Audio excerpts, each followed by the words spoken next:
தாய் தமிழ் உறவுகளுக்கு வணக்கம். பெரியாருடைய நூற்றாண்டு விழால பொன்முடியோடைய கட்சி பதவி போயிருச்சு. கட்சி பதவி தாங்க போயிருக்கு. ஆனா அவர் இந்த நாட்டில் அவரும் ஒரு அமைச்சர் தான். தமிழ்நாடு சட்டமன்றத்தில் அவர் ஒரு அமைச்சர். எதனால அவருடைய பதவி பறிபோச்சுங்கிறது நம்ம எல்லாருக்குமே தெரியும். ஏன் இன்னும் அமைச்சர் பதவி அப்படியே இருக்குது அப்படிங்கிறது தான் நம்ம கேள்வி. திரட்டப்பட்ட தகவல்கள், தெளிவான விளக்கங்கள் அறிந்து கொள்வோம், தெரிந்து கொள்வோம். இது முத்தமிழ் முரசு. முத்தமிழ் முரசு இனத்தின் உணர்வை ஊட்டு முரசு, இன விடுதலை களத்தில் கொட்டு முரசு. இது முரசு, முத்தமிழ் முரசு.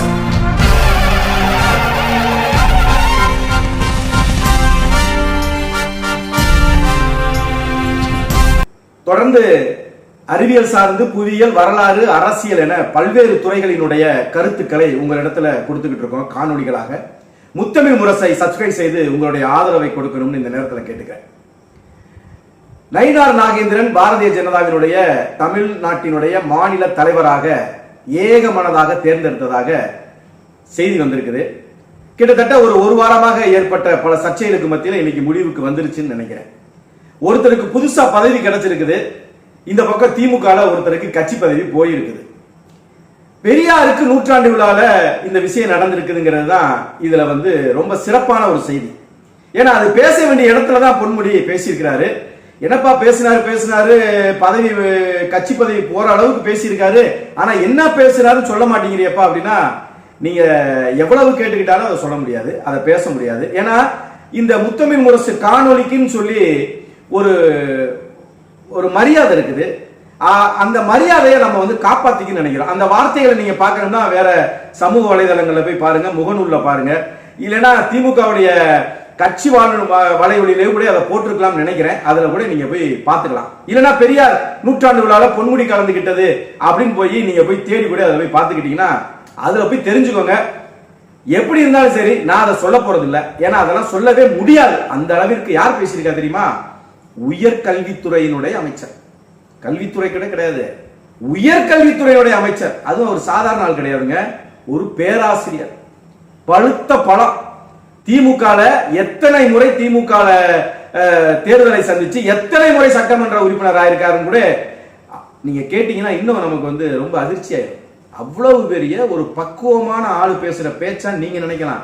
நீங்க தான் நினைச்சுக்கிட்டு இருக்கீங்க ஒரு பக்குவமான ஆளுன்னு. அவர் எப்பயுமே அப்படிதான் இருந்திருக்கிறாரு. இப்பதான் அதெல்லாம் வெளிவருது.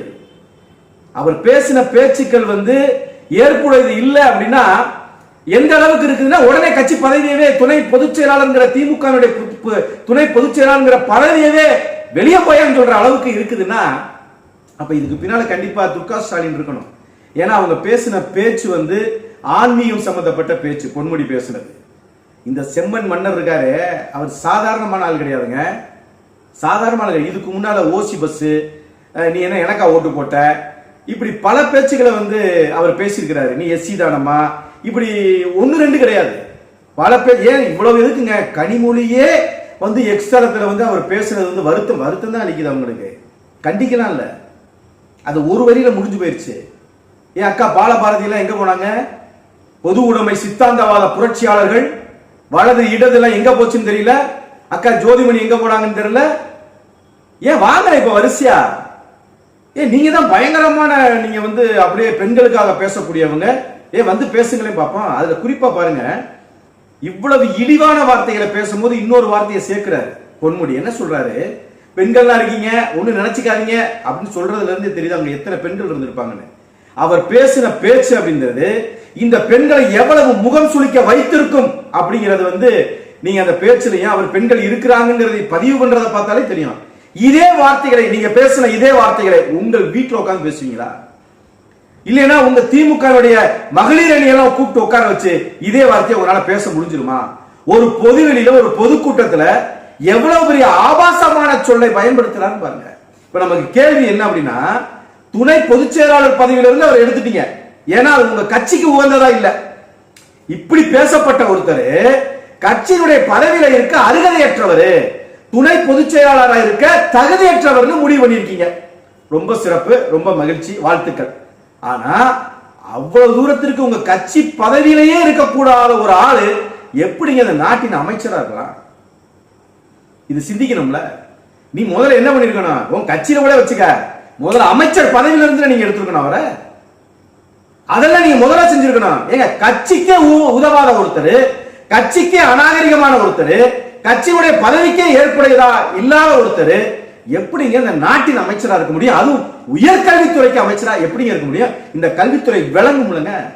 ஒரு பொதுவெளியிலேயே இவ்வளவு பேசுறாரு பொன்முடினா, இவர் வந்து ஒரு சின்ன ஒரு அரங்கத்துக்குள்ள இல்ல உயர்கல்வி சம்பந்தப்பட்ட அந்த அதிகாரிகளோட, அந்த பேராசிரியர்களோட, அந்த கல்வித்துறையை சார்ந்த முக்கியமானவர்களோட பேசும்போது என்னென்னலாம் பேசியிருப்பாருங்க. பொதுவெளியிலே பேசக்கூடிய ஒரு அறைக்குள்ள நடக்கக்கூடிய கூட்டங்கள் எப்படி பேசியிருந்திருப்பாரு, இல்ல தனிப்பட்ட முறையில் ஒரு அதிகாரியை கூப்பிட்டு பேசும்போது எப்படி பேசியிருப்பாரு, இதையெல்லாம் நம்மளால கற்பனை கூட செஞ்சு பார்க்க முடியல. இன்னைக்கு அவர் பேசின பேச்சு சைவம் வைணவத்தை கேவலப்படுத்தி பேசியிருக்கிறார். சைவம் வைணவத்தை வேறு மாதிரியான ஒப்பீட்டளவுல பேசியிருக்கிறார்.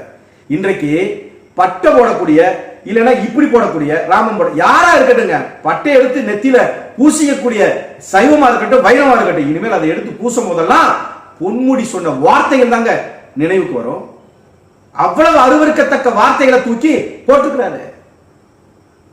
கனிமொழி ஒரு வார்த்தையில முடிக்கிறாங்க. அவர் இன்னொருத்தர் சொல்றாரு, அவர் பேச்சுவாக்கில் பேசிட்டாருங்க ஒரு வார்த்தைய. ஒரு வார்த்தை கிடையாதுங்க, ரொம்ப நிதானமா ரொம்ப அழகா சிரிச்சுக்கிட்டே தெளிவா பேசுற பேச்சு. இத போயிட்டு நீங்க வந்து பேச்சுவாக்குல ஒரு வார்த்தை மாறலாம், அது இயல்பு. ஏதோ ஒரு இடத்துல ஒரு வார்த்தை நாக்கு தடுமாறி வந்துடலாம். ஆனா தெளிவாக பட்டை அடிக்கிறது, இப்படி ராமம் போடுறது, இப்படி மாத்தி மாத்தி செய்கைகளோடு சிரிப்போடு பெண்கள்லாம் இருக்கீங்க எதுவும் நினைச்சுக்காதீங்கன்னு சொல்லிட்டு தெளிவா பேசக்கூடியவர் எப்படிங்க பேச்சுவாக்குல பேசுவாரு? அப்படியே ஈயம் பூசுற மாதிரி இருக்கணும், பூசாத மாதிரி இருக்கிற மாதிரி ஒருத்தர் பேசுறாரு. தப்புதான், அது பேச்சு வாக்குல பேசிட்டாரு. சரி விடுங்க, பேச்சு வாக்குல பேசிட்டாரு. அவர் பேசுறது அநாகரிகம், ஆனாலும் அவர் அமைச்சரா இருப்பாரு. ஆனால் எங்க கட்சி பதவியில அவர் கிடையாது. சரி, இப்ப அதுக்கு பதிலாக துணை பொதுச் செயலாளர் யாரை போட்டிருக்கீங்க? திருச்சி சிவாவை போட்டிருக்கீங்க. பேசுனதுக்கே ஒருத்தரை தூக்கிருக்கீங்கன்னா அந்த இடத்துல திருச்சி சிவாவை போட்டிருக்கீங்கன்னா அதுக்கெல்லாம் தனியா தான் ஒரு காணொலி கொண்டும். அவ்வளவு பொறுப்பான ஒருத்தரை இன்னொரு இடத்துல கொண்டு போய் பொறுத்திருக்கீங்க. இவ்வளவு ஏன் நடக்குதுன்னா, நம்ம நினைக்கிற மாதிரி அவங்களுக்கெல்லாம் இது வந்து ஆச்சரியமோ இல்லைன்னா கூச்சமோ அப்படிலாம் எதுவுமே கிடையாதுங்க. ஏன்னா எந்த விழால பேசுறாருன்னா பெரியாருடைய 100ஆண்டு விழால பேசுறாரு. பெரியாரை பத்தி நம்ம சொல்லவாகணும். சமீப காலத்துல நிறைய நீங்க பெரியாருடைய இதெல்லாம் கருத்துக்களை எல்லாம் எவ்வளவு பெரிய அரிய கருத்துக்களை எல்லாம் சொல்லியிருக்காரு நம்ம பார்த்துட்டு தானே இருக்கோம். தன் சொந்த மனைவியவே நண்பர்கள்ட்ட சொல்லியிருக்கிறாரு பெரியாரு. இந்த ஊருக்கு புதுசா ஒரு வேசி வந்திருக்கிறா, நாளைக்கு அவ கோயிலுக்கு போறப்ப போய் ரேட்டு பேசிட்டு வாங்கடா அப்படின்னு பேசின பெரியாரினுடைய பேரன்கள் பிள்ளைகள் அப்புறம் என்ன பேசுவாமே? இதுல என்ன ஆச்சரியப்படுறதுக்கு இருக்கு? இதுல என்ன ஆச்சரியம் இருக்குன்னு கேட்கிறேன். இதுல ஆச்சரியப்படுறதுக்கே ஒண்ணுமே இல்லையே. இதுல என்ன ஆச்சரியம் இருக்கு உங்களுக்கு? பெரியார் தன் மனைவியவே வேசின்னு சொல்லி பேசினவர், காவிரி படுகையில் அவர் செய்த விளையாட்டுக்கள், இதையெல்லாம் தாண்டி அவரை தலைவராக ஏற்று அவரை பகுத்தறிவின் நாயகனாக வைத்து களமாடக்கூடியவர்கள், அரசியல் செய்பவர்கள், அவருடைய சித்தாந்தத்தை எடுத்து வருபவர்கள் இப்படி எல்லாம் பேசுறதுல ஒன்றும் ஆச்சரியமே கிடையாது. இன்னும் சொல்லுங்க, இன்னைக்கு துரைமுறையை முந்திக்கிட்டார். ஏன்னா அவருடைய பொருளாளர் பதவி போயிரும் போல. அவரெல்லாம் என்ன பழுத்த பழம்ங்க அரசியல்ல. ஆனா அந்த பழமெல்லாம் எப்படி இருந்திருக்குன்னு பாருங்க. அழுகின பழமா இருந்திருக்குங்க. எவ்வளவு ஆண்டு காலம் சட்டமன்ற உறுப்பினர், எவ்வளவு ஆண்டு காலமாக துரைமுருகன் அமைச்சராக இருந்திருக்கிறாரு. அவர் ரொம்ப ரொம்ப எளிமையா ரொம்ப கேஷுவலா என்ன பேசுறாரு, கூணு குருடு அப்படின்னு பேசும்போதுமே ஒரு சொல்லக்கூடாத ஒரு வார்த்தையை சொல்லி ஊனமுற்றோர்களை வந்து தீண்டத்தகாதவர்கள்ன்ற மாதிரி இந்த சமூகத்துக்கே ஏற்புடையவர்களாகிற மாதிரியான ஒரு ஒப்பீட்டில் பேசுனதுக்கு இன்னைக்கு அவரா முன்னின்று வந்து நான் அந்த பேச்சுக்கு நிபந்தனையற்ற மன்னிப்பு கேட்கிறேன். எப்படி பாருங்க. ஏன்னா பதவி உயருங்க, பொருளாளர் பதவிங்கிறது சாதாரண பதவியா? இப்ப மேல வந்து இவங்கெல்லாம் சீனியர்ஸ். யாரு? பொன்முடி, துரைமுருகன், அப்புறம் இதுக்குன்னே தனியா காணொலி போடன்னு சொல்லி பாருங்க திருச்சி சிவா. இவங்கெல்லாம் சீனியர்ஸுங்க, மூத்த ஊப்பிகள், மிக மிக மூத்தவர்கள், கருணாநிதியோடு நெருங்கி இருந்தவர்கள், இப்போ ஸ்டாலினோடு நெருங்கி இருக்கிறவர்கள். அப்ப இவர்கள்லாம் இவ்வளவு நாளா உங்க ஆண்ட லட்சணத்தை பார்த்துக்கோங்க. அப்ப துரைமுருகன் தன்னுடைய பொருளாதார பதவி போயிடக்கூடாதுங்கிறதுக்காக அவராக ஓடி வந்து நான் மாற்றுத்திறனாளிகளை பற்றி தவறாக பேசியதற்கு நிபந்தனையற்ற மன்னிப்பு கேட்கிறேன், வருத்தம் அளிக்கிறேன்லாம் இல்ல, பூசி முழுகலாம் கிடையாது, நேரடியா சரண்டர், நிபந்தனையற்ற மன்னிப்பு கேட்கிறேன்.